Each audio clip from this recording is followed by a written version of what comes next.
This thing that he's doing where he's pretending that he's a woman is very smart. It really don't make a difference. You say he or she to me. Some psychopath can just pretend that they're a woman and knock women over on the court.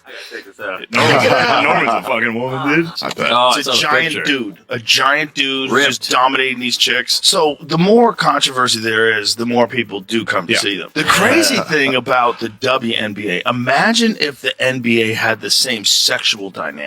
Imagine if the most of the team was a bunch of gay dudes who were very aggressive and... WNBA fans, today we're diving into a story that has sparked major controversy and heated reactions across the basketball world. Joe Rogan is now at the center of a growing debate involving the WNBA, Brittney Griner, Sophie Cunningham, and the league's approach to women's sports. Claims, criticism, and strong opinions are spreading rapidly, but what's really behind all of this? So, without wasting any more time, let's jump straight into today's video and break it all down. You can't define what a woman is, then you're an idiot. And this is nonsense. And that's what your ideology is. Your ideology is so stupid, you can't define the difference between a male and a female. And so you've decided that people identifying with something means it's a real thing, and you have to say it because everybody else says it, and they scare you, and they'll cancel you and go after you. So everyone's agreed to nonsense. So this is where we painted ourselves into this. Griner now adding her voice to the debate over transgender athletes. She's a WNBA star, slamming the push to ban biological men from competing against biological women. So when someone like Brittney Griner says, actually, I'm going to fight for men to play in women's sports, it's just another blow against lots of young female athletes. But they've painted themselves in a corner, because if they don't let the guy in, it looks bad. Right. But if they do, he's going to dunk. Well, the thing is, can you define what a woman is? And until you can't, if you can't define what a woman is, then you're an idiot. And this is nonsense. What began as an argument over sports and politics has developed into a much broader public debate. Discussions about gender, fairness, and women's athletics are now taking place everywhere, from major podcast studios to mainstream news programs and social media platforms. The controversy has created strong reactions from both supporters and critics, with each side arguing that the future of women's sports is at stake. Things that Joe Rogan, a prominent podcaster, one of the things that made him wake up to this issue was that he's an MMA fighter. Correct. And when Joe Rogan saw biological males who are transitioning to female beating the hell out of biological females in the ring, he started to think, What are we doing? What are we doing here? Like, why are we cheering this on? If you say anything like, look, trans women aren't women. There are men who identify as women, which is fine, but there's a biological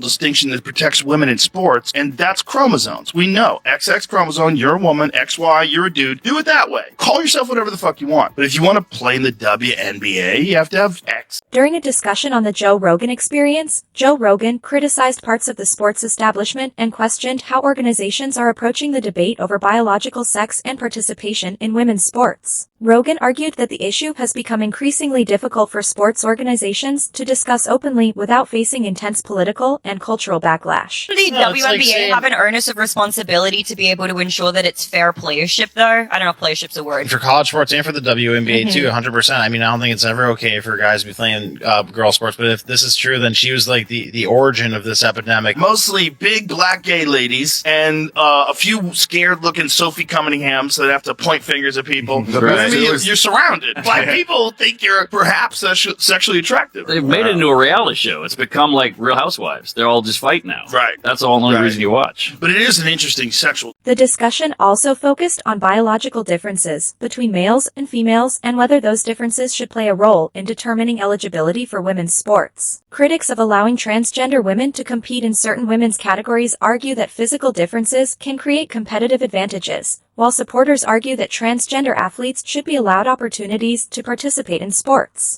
You're going to have a tremendous platform, but where is that going to be on your radar in terms of advocating for athletes, all athletes, transgender athletes to be able to play? Oh, I mean, that ranks high on the list of things that I'll be fighting for and speaking up against. Everyone deserves the right to play. The WNBA's Brittney Griner is a man. That's not a woman. That's not a female. That's not even a trans person. That is a man. Brittney Griner is, in fact, a man. Rogan also brought attention to the increasingly political atmosphere surrounding the WNBA. Sophie Cunningham has become one of the players frequently mentioned in these conversations because of her willingness to express opinions on controversial issues. Her supporters argue that athletes should be able to discuss fairness and competitive integrity without being pressured into silence. It really don't make a difference if you say he or she to me. Like when I'm out in public, like my teammates sometimes will get mad if somebody call me a he, but I'm just like, I don't care. Like, you know, we go sit down and get some food and they're like, sir, what do you want? I'm like, yeah, let me get the steak. Medium well. Thank you. I'm in TSA and I'm going through TSA and, you know, the guy pats me down so I can go through. I'm cool. I didn't have people come running like, no, it's a girls. I'm like, hey, you're making it awkward. Like, I'm just trying to get through. Whoever could pat me down the fastest, I don't care. Yeah. I've had the opposite where someone was like, hey, you know, it's just against the rules. Like, he can't pat you down. Like, she has to pat you down. And then she walks up and she's looking at me. She goes looking at my chest, looking me up and down, looking at my chest, trying to look at the ID, making it awkward. Or they'll ask me, you really a girl? Nah. Brittney Griner, meanwhile, has publicly expressed support for transgender athletes and has argued that everyone should have the opportunity to participate in sports. Her position has drawn both support and criticism, particularly from people who believe women's sports need stronger protections based on biological sex. One deserves the right to play, so she's now weighed in on this. She's got a big voice. But it's sort of lucky that Brittney Griner's not just starting off,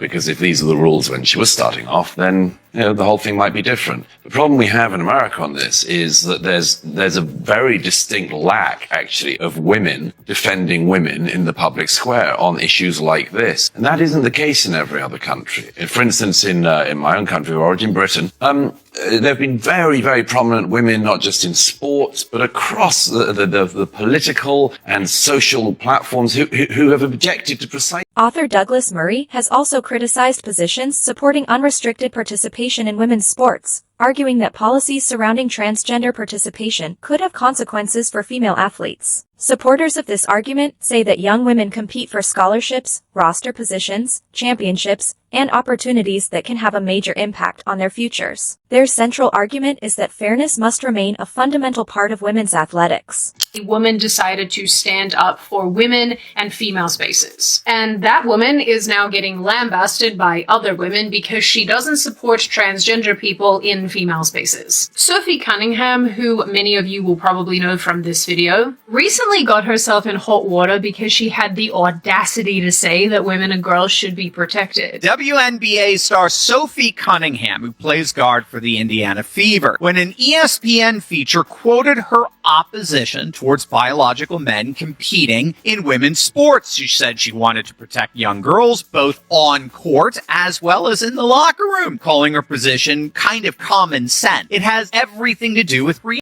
The debate has also attracted criticism from prominent female athletes and sports figures. Tennis legend Martina Navratilova and former Olympic swimmer Sharon Davies have both spoken publicly about the importance of maintaining protections for women's sports. They argue that biological differences can affect athletic performance and that sports organizations need to carefully consider how eligibility rules impact female competitors at the same time. Supporters of transgender inclusion argue that transgender athletes should not be excluded simply because of their identity. The disagreement has created one of the most contentious debates in modern sports, with fans, athletes, and officials continuing to argue over where the appropriate boundaries should be. This jersey used to represent someone I respected as an athlete. Today it represents something I can't support anymore. Sports have the power to bring people together, but when someone uses their platform to demonize or marginalize an already vulnerable community, I have to decide where I stand. I'm burning my support. As a trans woman, I've spent years fighting just to exist authentically. I will never understand how these people think this is some sort of a win for their side. Like, I am begging you people to be normal. Despite the monumental freakout, Cunningham didn't back down, which we love to see. The WNBA now finds itself in a difficult position as these competing viewpoints continue to collide. On one side are athletes and fans who believe biological differences must be recognized to protect competitive fairness. On the other are people who believe transgender athletes deserve inclusion and equal opportunities. The divide has become increasingly visible, with different players and public figures expressing very different opinions. As the conversation continues, old controversies and previous statements involving some of the people at the center of the debate have also resurfaced online, adding another layer of controversy. Brittney Griner, the WNBA's Brittney Griner, is in fact a man. Hi, Brittney. Let me see something real quick. Brick! Thank you! Damn. Look at the chest. Jab stepping, it's a brick. I'm famous. It's very clearly Brittney. I ain't gonna fake it right now. They called him/her by their name. And as you can clearly see here, his bare chest is complete.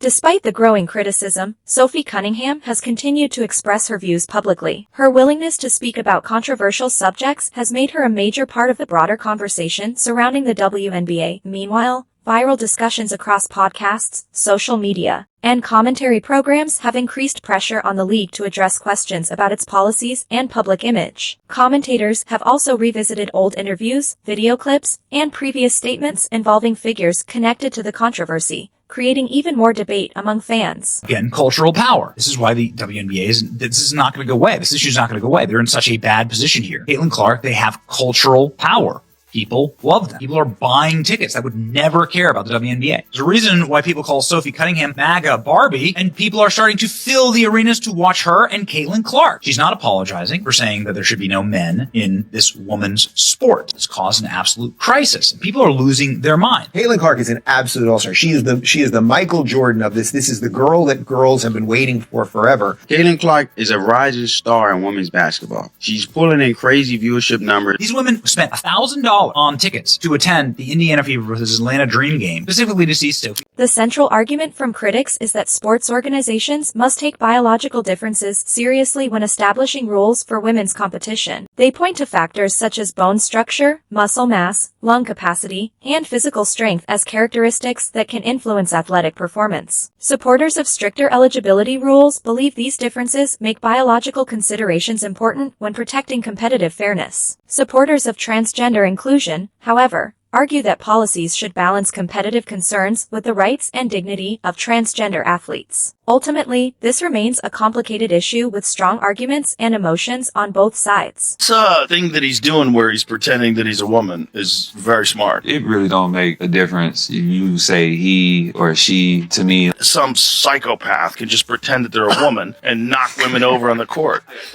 Norman's a fucking woman, dude. I bet. It's a giant dude. A giant dude who's just dominating these chicks. So the more controversy there is, the more people do come to see them. The crazy thing about the WNBA, imagine if the NBA had the same sexual dynamic. Imagine if the most of the team was a bunch of gay dudes who were like very aggressive. As the WNBA continues to attract more attention than ever before, Joe Rogan's criticism has added another major voice to an already heated discussion. The league has an enormous opportunity to grow its audience, but continued controversies could also create challenges if fans feel their concerns are being ignored. Sophie Cunningham has become one of the players associated with the argument that women's sports should preserve competitive fairness, while Brittney Griner represents a different perspective on transgender inclusion. Regardless of where fans stand, the debate has clearly become much bigger than one player or one league guy in the end. The controversy raises important questions about sports, fairness, inclusion, and the direction of women's basketball. The WNBA will ultimately have to decide how it wants to approach these difficult conversations while continuing to grow the sport and maintain the trust of its fans.